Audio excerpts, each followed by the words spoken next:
Pass it before the midterms. America, listen closely. Because if we don't get on the same page before the midterms, this entire country is telling you, out loud, that protecting children is optional.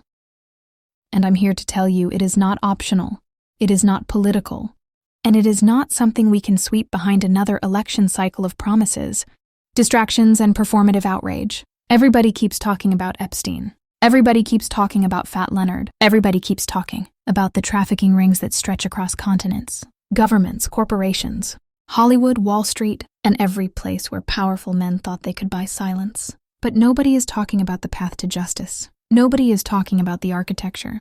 Nobody is talking about the law, the actual, concrete, codified system that would choke off this abuse for generations to come. So let's be adults in the room. Let's talk about solutions. Because rage alone doesn't save children. Only policy does. And the policy I'm proposing is simple. Constitutional, bipartisan, and ironclad. We build and pass the Child Protection and Global Trafficking Accountability Act. And we pass it before the midterms, not after. Not someday, not when things calm down. No, now. Because every day we wait, another child pays the price for political convenience. 1. A national trafficking and child abuse database. Non-negotiable. This is not a registry. This is not check your local website. This is a federally mandated, jointly operated database through the DOJ, DHS, and FBI that lists all convicted child predators, all traffickers, all individuals named in international investigations, any sealed or previously hidden files involving minors, foreign nationals connected to trafficking rings, names from the Epstein investigation once fully declassified, names tied to the Fat Leonard scandal who exploited minors abroad.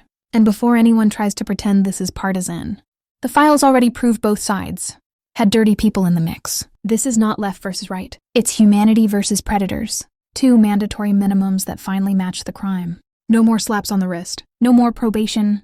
No more he had a rough childhood excuses. No more wealthy offender leniency. Age-based ironclad federal sentencing.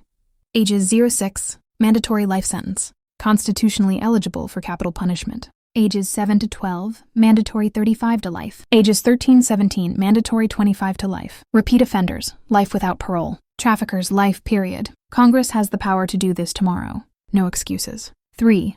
End the outdated sex offender registry era. Replace it with federal incarceration or lifetime monitoring. Nothing in between. If you harmed a child, you do not get to blend back into society like you simply made a mistake at work. You don't get a second chance to stand near a school, a playground, or a home. 4. Global jurisdiction.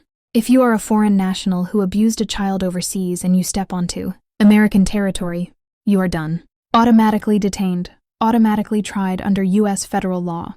If America can exercise jurisdiction in terrorism cases, it can exercise jurisdiction in crimes against children. We just need Congress to authorize it. No more sealed files. Look at Epstein. Look at Fat Leonard. Look at how many powerful men walked free because the documents were too sensitive, or protected by court discretion. Protect the victims' identities, yes, but the perpetrators? Expose them, publicly, permanently. Mandatory unsealing of all minor-related cases once investigations close. No judge can hide it. No politician can bury it. No administration can lose it. Let the chips fall on both sides. Because we're done pretending bipartisan predators don't exist. 6. Punish the cover-ups. You want real deterrence? It starts with punishing the people who hide these crimes. Under this law, any official who destroys evidence, any official who slow-walks a case, any official who protects a predator, any official who seals files illegally, any prosecutor who buries charges, automatically faces 15 years in federal prison. Not a fine, not ethics training, not a suspension. 15 years. Concrete. No parola. 7. A civilian oversight committee. Not politicians. Not donors. Not agencies who could be compromised. But parents, child advocates, forensic experts, trauma specialists, the people who actually understand what these crimes do to the human mind. Quarterly audits. Zero tolerance for political interference. If they find a cover-up, the officials go to prison. No debate. This is the only path forward if we want this to stop happening. And I need America to understand something brutally honest. You cannot stop generational child abuse with hashtags. You cannot stop it with memes. You cannot stop it by tweeting "release the names" every few months. You stop it by passing law, by locking in mandatory sentencing, by making a federal architecture that no political party can dismantle, by building something so unbreakable that even the rich cannot slither through it with lawyers, money, or favors. This is not a culture war issue. This is a civilization survival issue, and Congress needs to sign their name to it before the midterms. Because if you wait until after, they're lying to you. They're performing for you. They're dragging their feet because they don't want their donors, friends, or colleagues exposed.